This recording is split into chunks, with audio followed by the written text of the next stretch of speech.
Hello. हाँ भाई, क्या हाल है आप सभी के? सभी अच्छे हैं? चलो, तो जैसा कि आपको पता है, चैप्टर 16 पाचन एवं अवशोषण चल रहा है। ठीक है।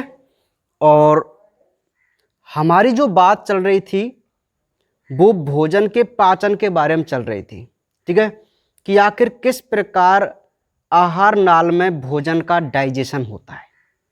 तो उस क्रम में हमने मुख में और आमाशय में भोजन के डाइजेशन को देख लिया था। ठीक है, तो यहां तक हमारी बात कंप्लीट हो गई थी।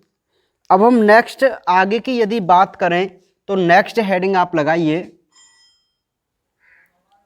सी है छोटी आंत्र में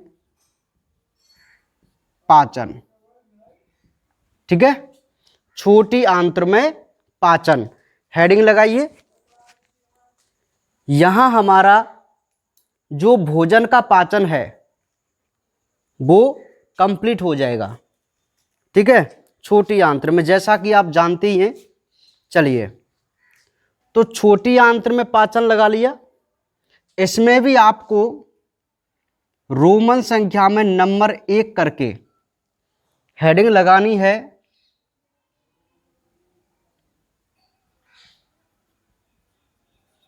गृहिणी में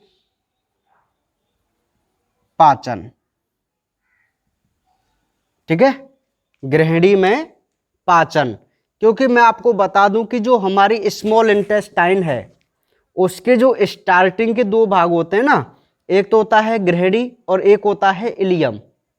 ठीक है, समझ रहे हैं आप मेरी बात को?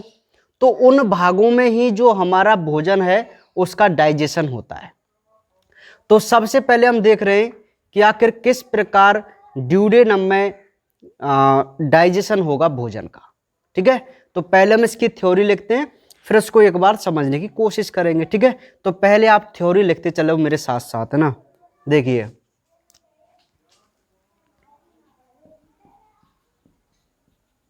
जैसे ही कायम गृहिणी में पहुंचता है, जैसे ही कायम गृहिणी में पहुंचता है,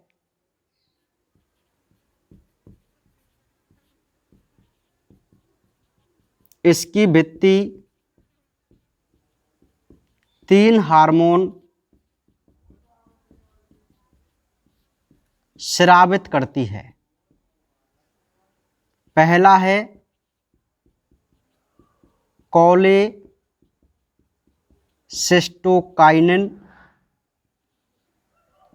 दूसरा है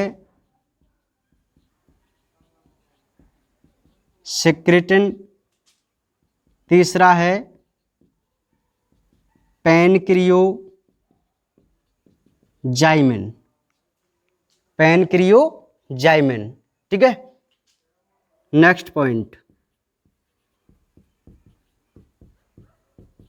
कोलेसिस्टोकाइनिन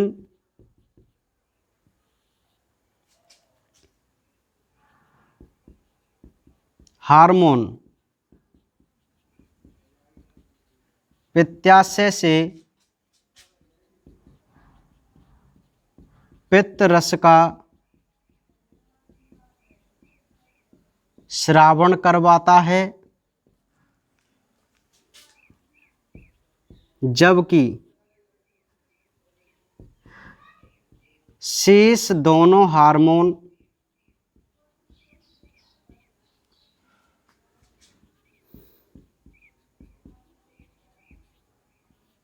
अग्नाशय रस का श्रावण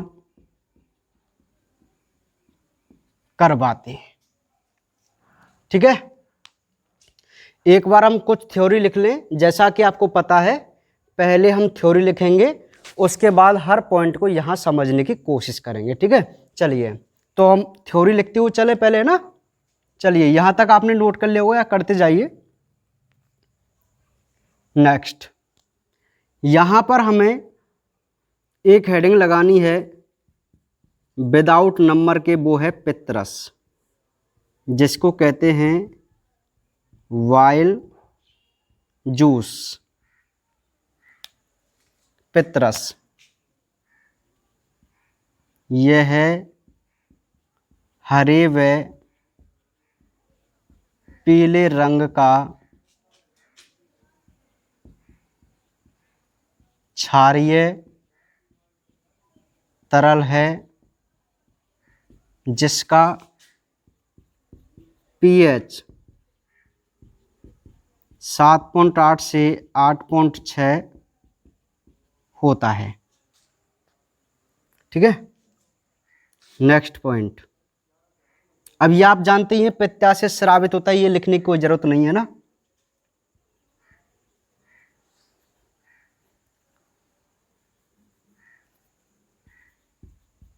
इसमें पित्त लवण, ब्रैकेट में लिख लेना आप, सोडियम कार्बोनेट व पित्तवर्णक बिलीरुबिन व विलीवर्डन, दो पित्तवर्णक है ना होते हैं। 800 से 1000 ml प्रतिदिन स्रावित होता है। ठीक है, यहां तक आपको दिख रहा होगा, नोट कर लिया। चलिए एक बार आप लिख लो, वो सारी चीज मेरा काम है बताने का ना। नेक्स्ट हम देखेंगे इसके कार्य। तो कार्य क्या है? पहला कार्य होता है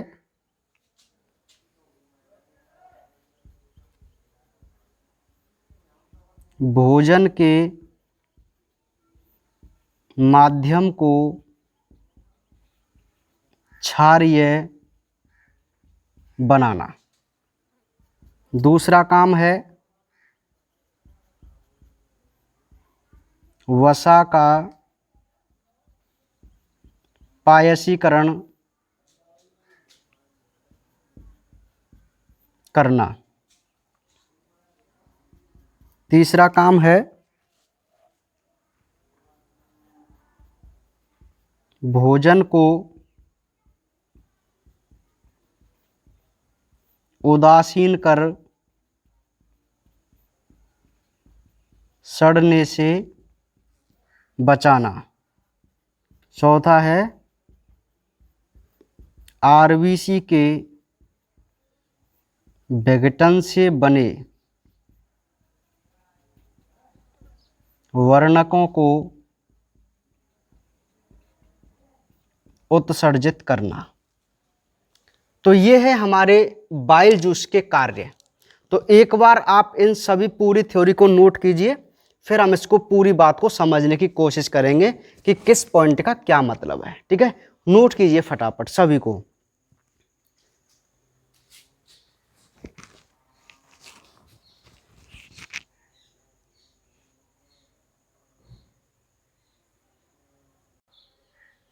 करो नोट आराम से।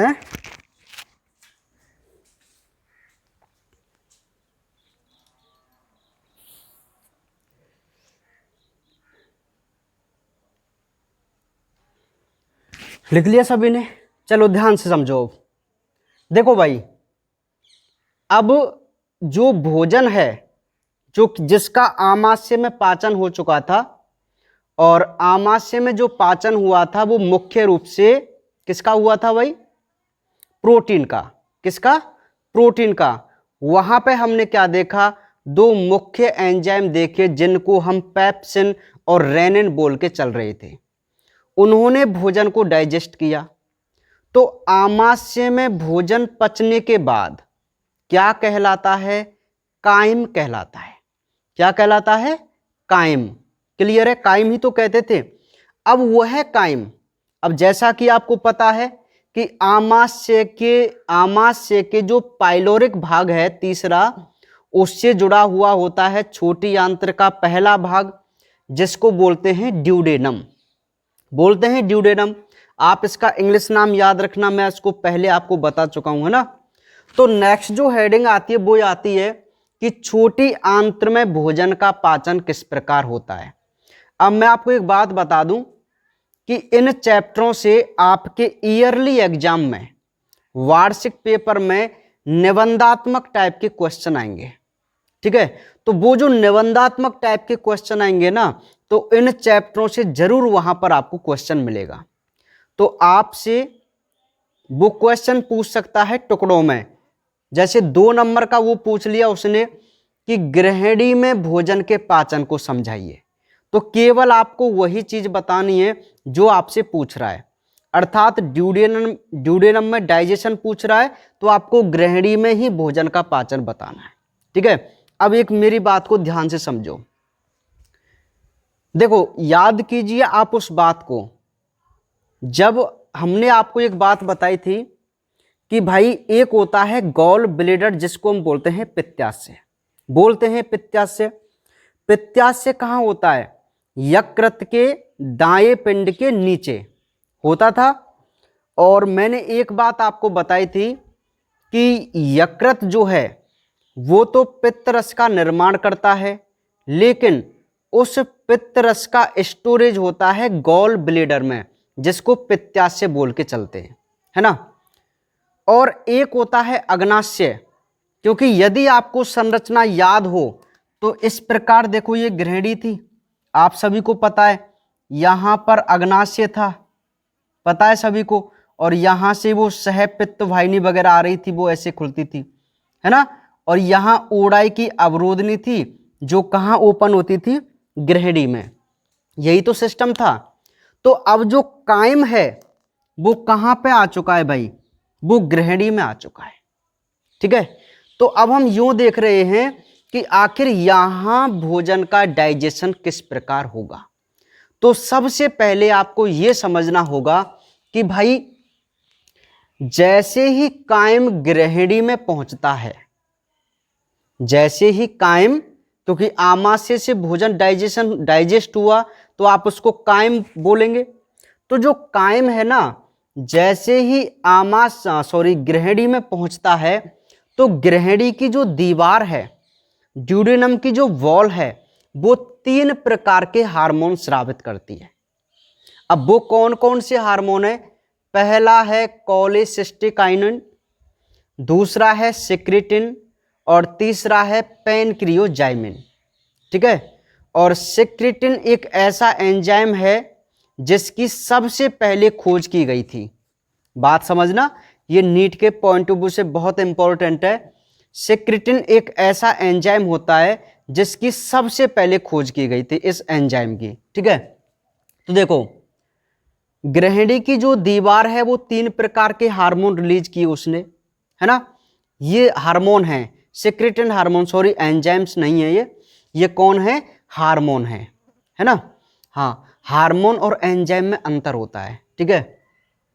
देखिए भाई, तो ये जो कोलेसिस्टोकाइनिन है, कोलेसिस्टोकाइनिन जो हार्मोन है वो तो जाता है पित्ताशय के पास, और वहां से पित्ताशय को एक्टिवेट करता है बाइल जूस के सीक्रेशन के लिए कि तू पित्त रस का स्रावण कर, है ना। तो जो पित्ताशय होता है ना, वो कोलेसिस्टोकाइनिन हार्मोन की वजह से पित्त रस का स्रावण करता है। बहुत अच्छी तरीके से आपको याद रखना है। बाकी दोनों जो हार्मोन हैं, सिक्रेटिन और पैनक्रियोजाइमिन, ये दोनों जाते हैं अग्नाशय के पास, और अग्नाशय से क्या स्रावण करवाते हैं? अग्नाशय रस। तो मैं आपको बता दूं कि गृहिणी में जो भोजन का डाइजेशन होता है वह पित्त रस और अग्नाशय रस के माध्यम से ही होता है।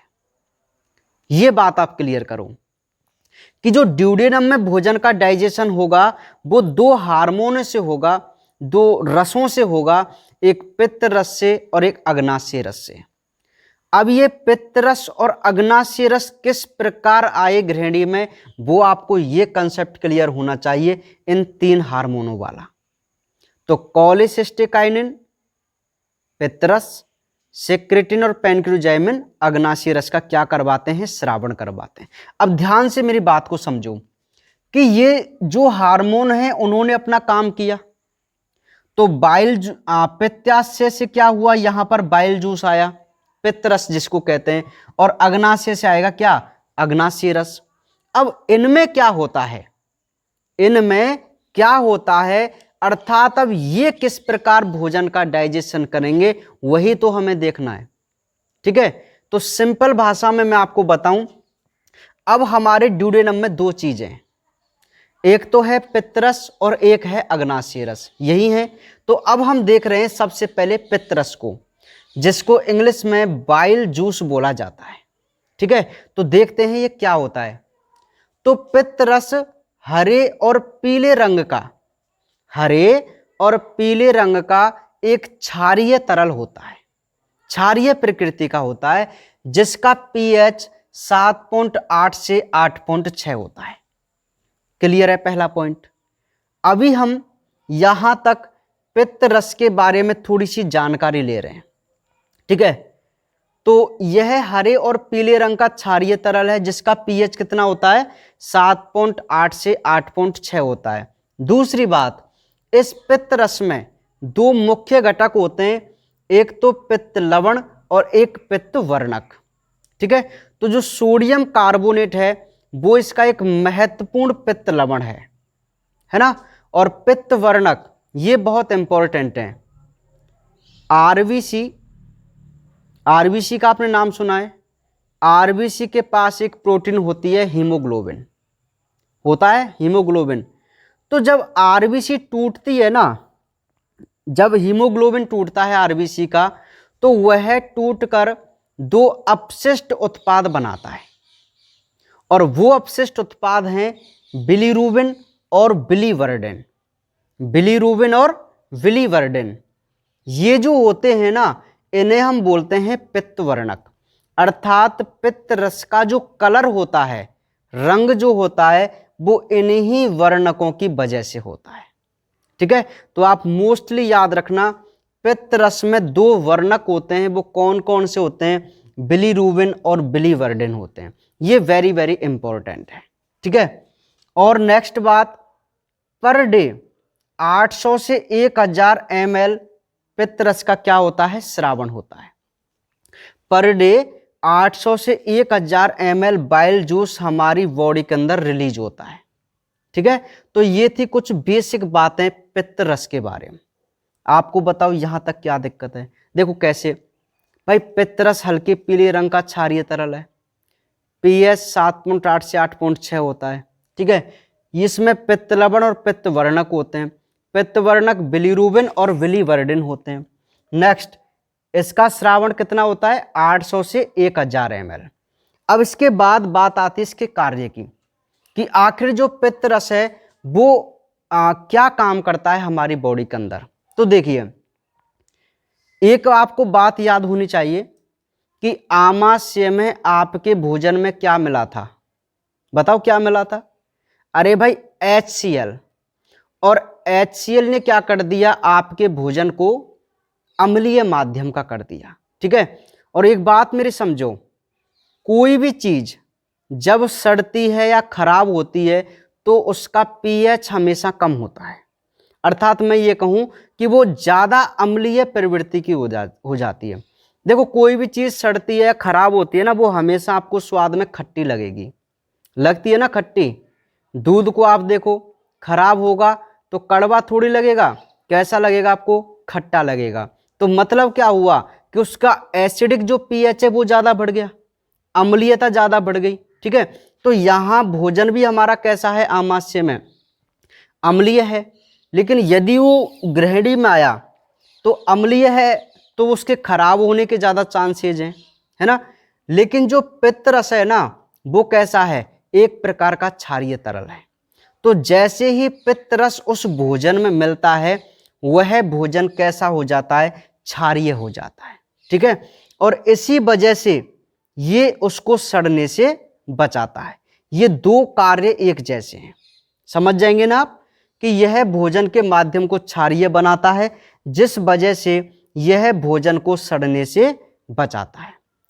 कौन? Wild juice. ठीक है।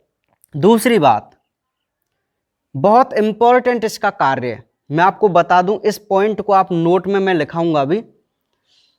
इसका जो बहुत इंपॉर्टेंट काम होता है ना बाइल जूस का डाइजेशन में, वो होता है वसा का पायसीकरण करना।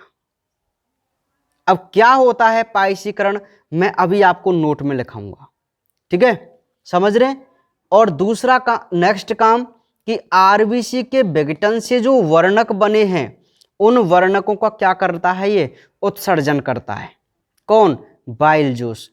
तो ये मुख्य 4 कार्य इसके हैं बाइल जूस के हमारी बॉडी के अंदर, याद रह जाएंगे क्या? एक तो भोजन को सड़ने से बचाता है, भोजन के माध्यम को क्षारीय करेगा, और वसा का करेगा पायसीकरण, और आरबीसी के जो अपशिष्ट उत्पाद हैं उनको उत्सर्जित करने का ये क्या करता है, कार्य करता है। ठीक है, तो ये था हमारा बाइल जूस। अब यही काम करेगा केवल। ठीक है, तो ये हमारा बाइल जूस जो है वो कंप्लीट है वैसे, लेकिन अभी हमें जो इसका मुख्य कार्य है ना जो डाइजेशन में है, वो है वसा का पायसीकरण। ये नोट करके लिखना है। ठीक है, तो यहां तक आपको कोई दिक्कत नहीं है, सारी चीजें आपने लिखनी है ना। मिटा दूं इनको आप कहें तो? चलिए तो भाई,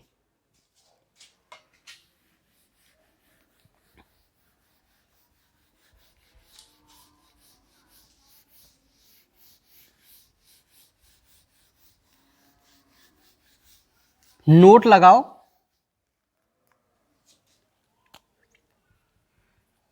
नोट में एक छोटी सी बात आपको लिखनी है, वसा के बड़े अणुओं को छोटे छोटे अणुओं में बदल देना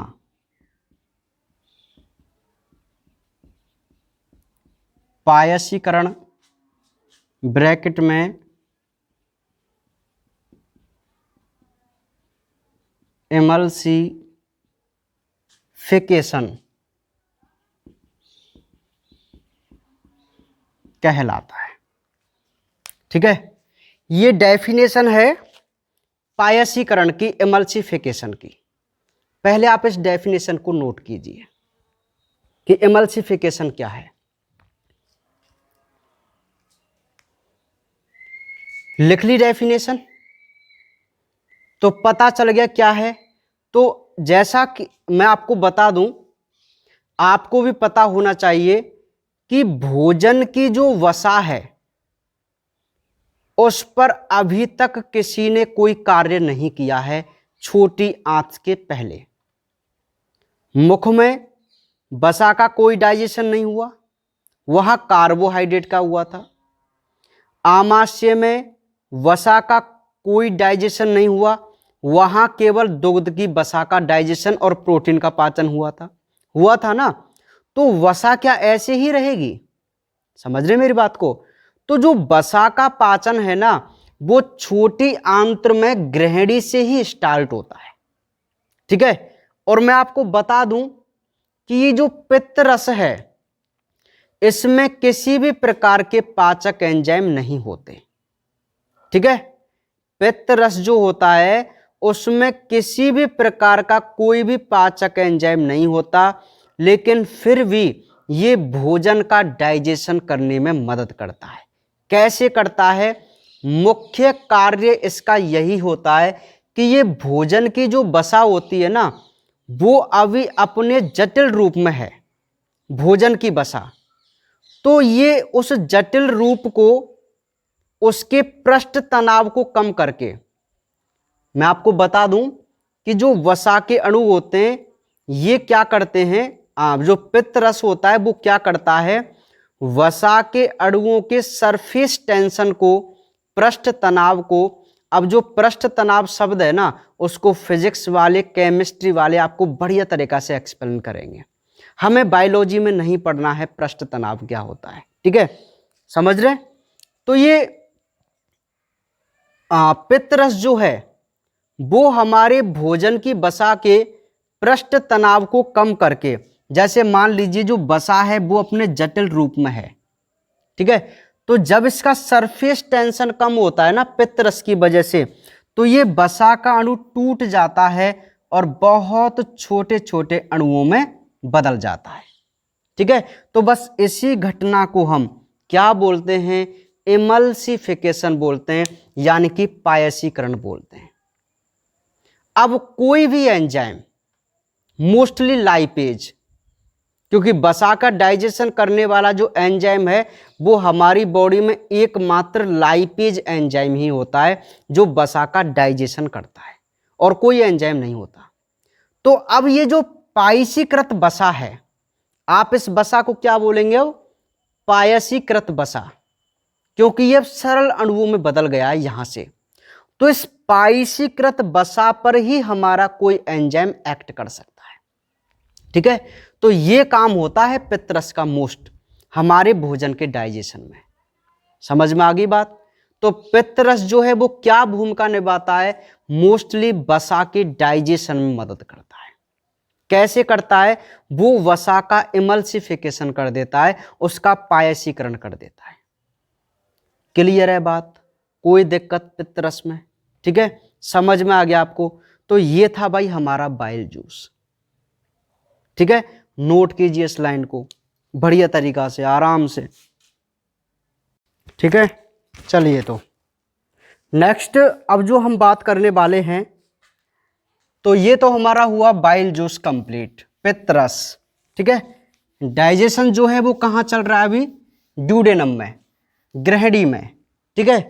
अब नेक्स्ट जो हम बात करते हैं वो करते हैं अग्नाशयी रस के बारे में, जिसको बोलते हैं पैनक्रियाटिक जूस। एडिंग लगाइए, अग्नाशयी रस या पैनक्रियाटिक जूस, ठीक है। क्योंकि हमको पता है ना ड्यूडेनम में भोजन का डाइजेशन दो रसों से होता है, एक तो बाइल जूस से और एक पैनक्रियाटिक जूस से। तो हमने बाइल जूस तो देख लिया कि भाई वो भोजन के डाइजेशन में किस प्रकार मदद कर रहा है, तो मोस्टली वो फैट का डाइजेशन करने में मदद करता है, उसका क्या करता है, इमल्सिफिकेशन, ठीक है। अब हम देखते हैं अग्नाशयी रस, ठीक है। तो लिखिए इसमें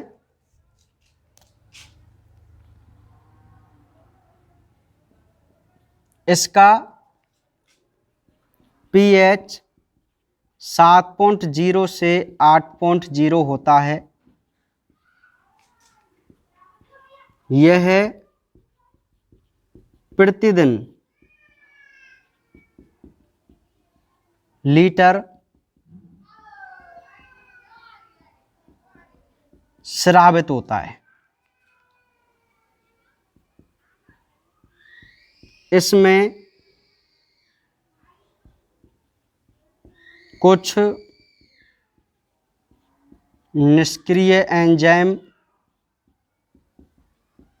होते हैं, जैसे ट्रिप्सिनोजन, काइमोट्रिप्सिनोजन, प्रोकार्बोक्सी पेप्टिडेस।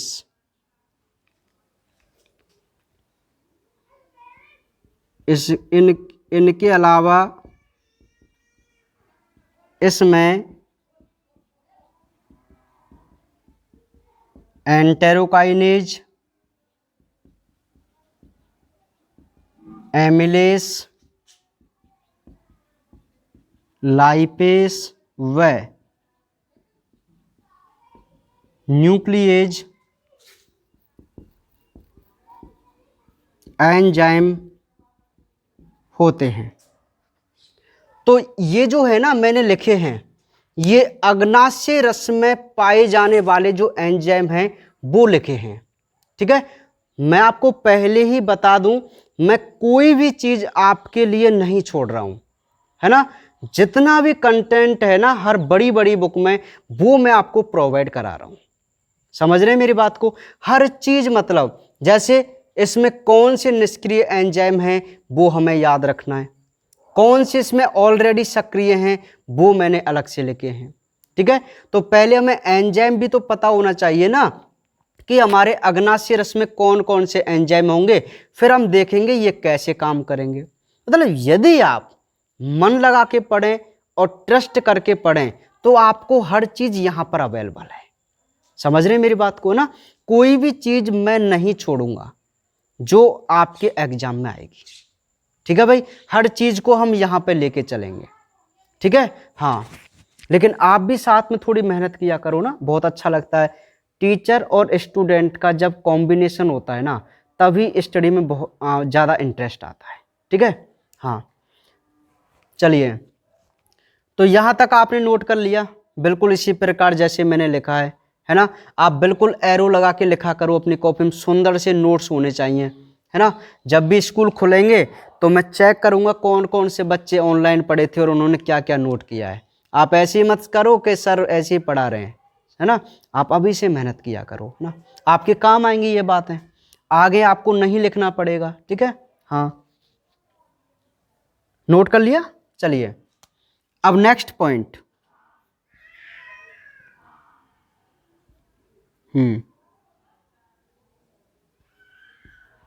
इसमें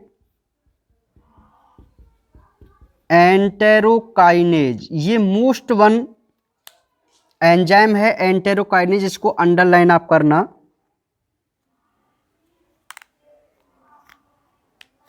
एंटेरोकाइनेज एंजाइम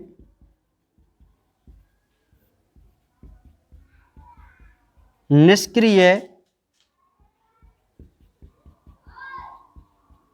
ट्रिप्सिनोजन को सक्रिय ट्रिप्सिन में बदलता है और ये सक्रिय ट्रिप्सिन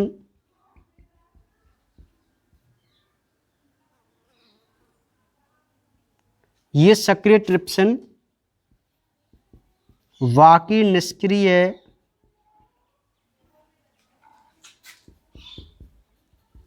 एंजाइमों को सक्रिय करता है। तो ये तो आपने नोट कर ही लिया होगा, यह तो मैं मिटा दूं, कोई समझने वाली ज्यादा इसमें बात नहीं है ना।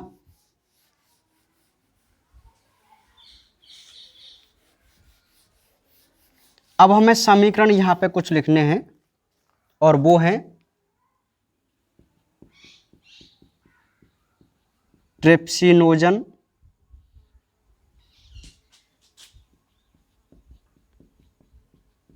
ट्रिप्सिन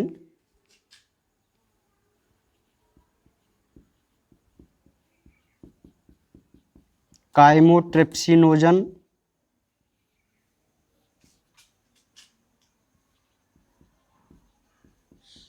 काइमोट्रिप्सिन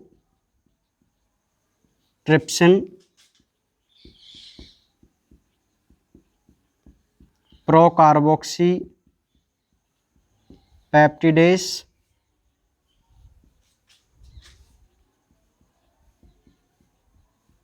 कार्बोक्सी पेप्टिडेस, और एक और है उसको भी आप लिख लो अलग से ना, प्रोएलास्टेस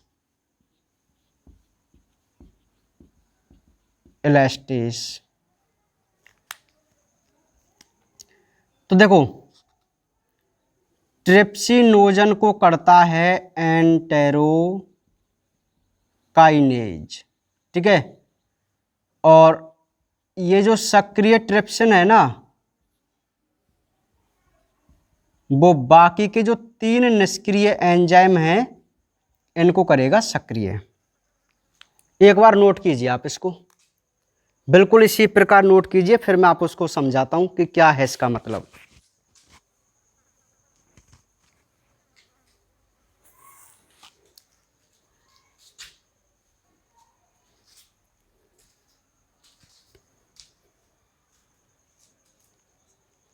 कर लिया नोट, है ना?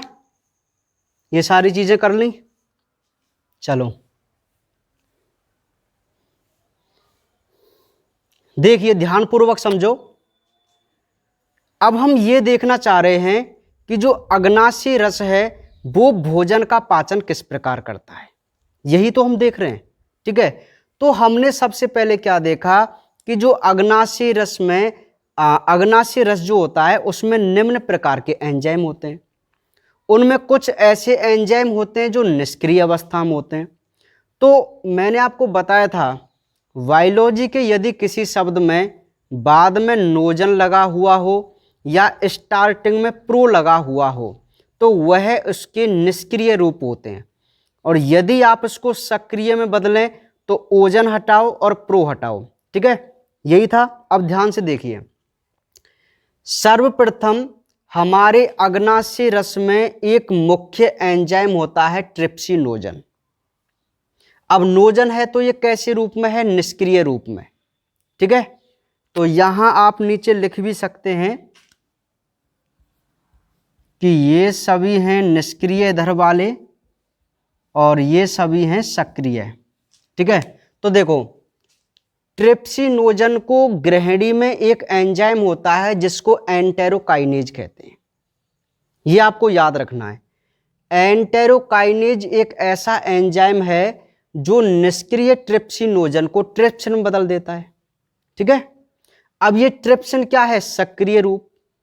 तो जो ट्रिप्सिन एंजाइम है वो बाकी के जो भी निष्क्रिय एंजाइम है ना, ये तीन हैं, काइमोट्रिप्सिनोजन, प्रोकार्बोक्सीपेप्टिडेस और प्रोएलास्टेस। बताओ, है ना तीनों निष्क्रिय? इन तीनों निष्क्रिय एंजाइमों को सक्रिय ट्रिप्सिन इनके सक्रिय रूप में बदलने का काम करता है, काइमोट्रिप्सिन, कार्बोक्सीपेप्टिडेस और एलास्टेस। ठीक है, तो ये काम होता है अभी स्टार्टिंग में। अभी भोजन का डाइजेशन थोड़ी हुआ है, अभी तो आपने जो निष्क्रिय एंजाइम थे ना उनको सक्रिय किया है। ठीक है, अब ये जैसे ही सक्रिय होंगे तो कोई ना कोई काम करेंगे, अर्थात भोजन का पाचन करेंगे। अब ये भोजन का पाचन कैसे करते हैं उसकी हम बात करेंगे कल। ठीक है, क्योंकि आज मैं अभी आपको बताऊंगा तो उतने में टाइम ज़्यादा हो जाएगा, आपको ज़्यादा ढंग से समझ में नहीं आएगा। ठीक है, समझ रहे हैं? तो आज हम केवल यहीं तक पढ़ेंगे, बाकी ये जो एंजाइम है वो कैसे काम करते हैं उसके बारे में बात करेंगे अब कल। ठीक है, तो आज इसको ढंग से उतार कर अपने माइंड में सेट कर लेना, बाकी बातें करेंगे अब कल।